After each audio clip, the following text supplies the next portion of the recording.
Chauffeurs who drive around rich people. What are some of the weird, shocking conversations you have overheard? About 25 years ago I had a summer job at a very tony country club. 6-figure joining fee, 5-figure continuing membership dues, and that got you nothing but the privilege of paying top dollar for rounds, food, etc. I was a porter some of the time, as we had cottages on club grounds for members to stay and make a weekend of it. One of my duties was driving members to and from airports, usually private airports for private jets. One time I'm driving 2 guys to the airport, and one of them starts complaining. Seems he and his wife are always fighting over who gets the jet every weekend, and where they want to go. Well, the other one replied, "My third jet is actually just gathering dust right now, since my son went to college. Wanna take it off my hands?" They shook on it right there in the van. I once worked with a guy that was a utility worker but also a trained pilot. He was getting ready to retire from utility work and had been offered a job by a company that basically repos private planes for the bank when the payments are too far behind.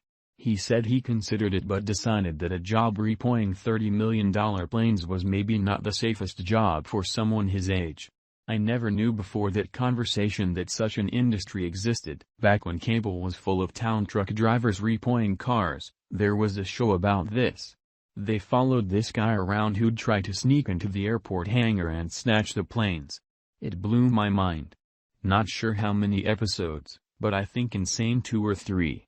I remember them talking about how much paperwork they had to file and then try to get out ASAP. It was a team of people. I think one episode was an attempt to repo it from drug-related enterprise as it was guarded by guys with machine guns. Okay, here we go. Repoed. So there's a show on Discovery about this, airplane repos. Such a good show. They make $200K out per repo on some of those private jets. $200K for like 2 days of work. Insane. He thought I couldn't speak French. Heard him telling his wife on the telephone where she should order a strap-on. "I hope you said a goodbye in fluent French. I've have multiple people pay me handsomely to let them smoke weed in the car." Heard a French guy yelling at his wife that $10,000 was too much to pay for 2 bracelets that she bought. Also overheard a lot business deals with absurd amount of money referenced.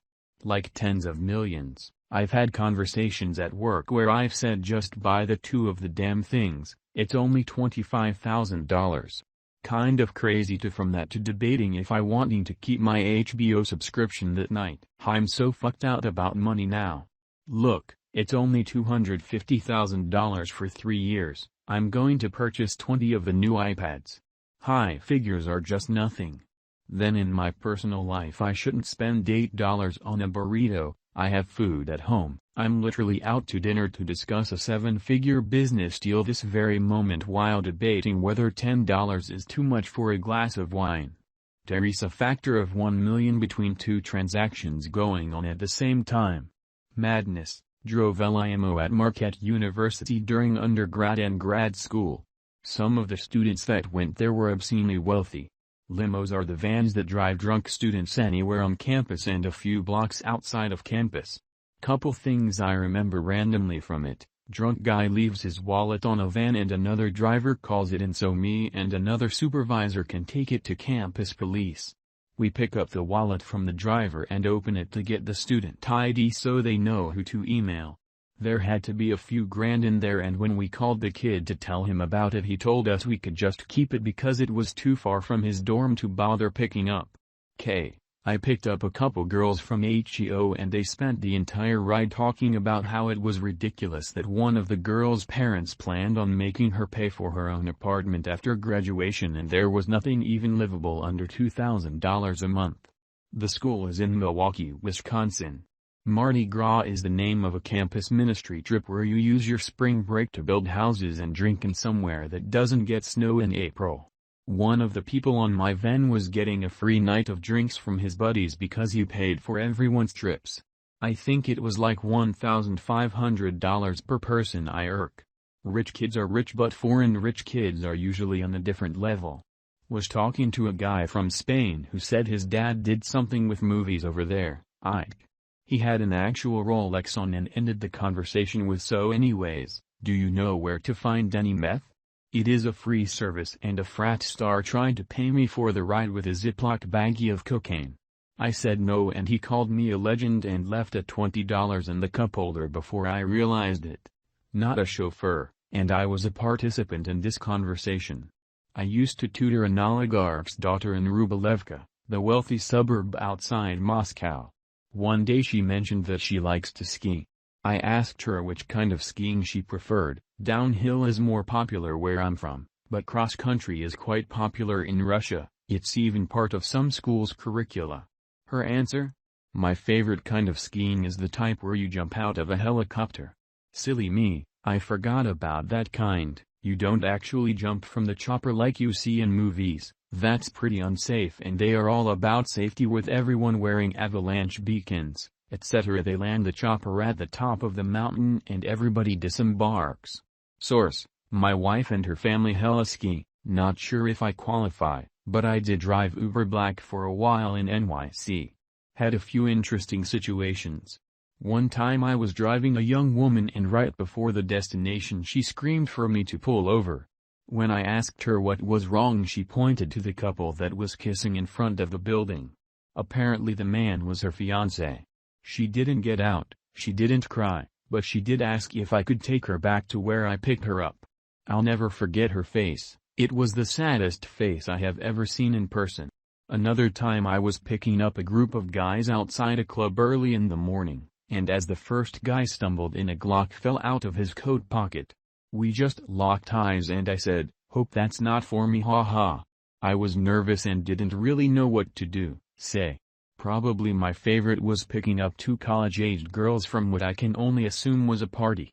They were very drunk, and the second girl was basically completely gone.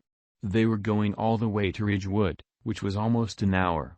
Girl A was pretty talkative and funny, Girl B looked to be completely passed out, sleeping and didn't move the whole trip. We made it to Ridgewood, and Girl B sits up suddenly, looks around, opens the door, and vomits everywhere.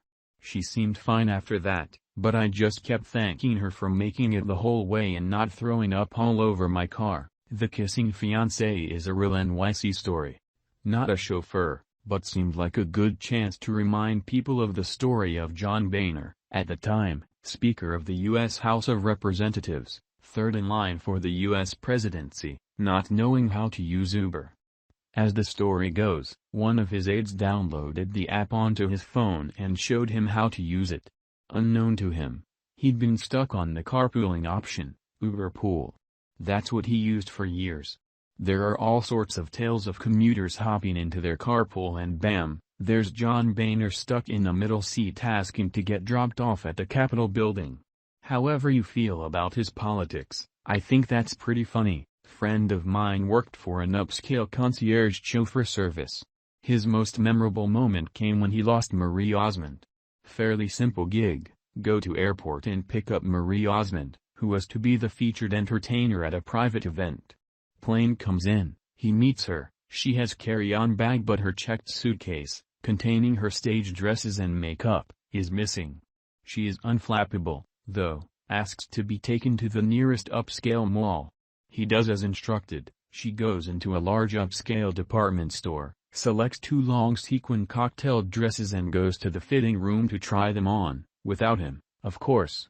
Unfortunately, there are two entrances and exits to the fitting room, and Marie Osmond exits out through the other side and cannot find my chauffeur buddy, who is waiting patiently on the side she'd entered. 20 minutes passes. He thinks something has gone wrong. So he grabs a female manager and asks her to go into the fitting rooms and ask for Marie Osmond. The manager thinks she is being pranked and declines. Chauffeur buddy is in mini panic mode now, running wildly around the store asking random customers, "Have you seen Marie Osmond? Have you seen Marie Osmond?" Store security is summoned and he is asked to leave the premises right now. He calls his employer and tells them he has lost Marie Osmond.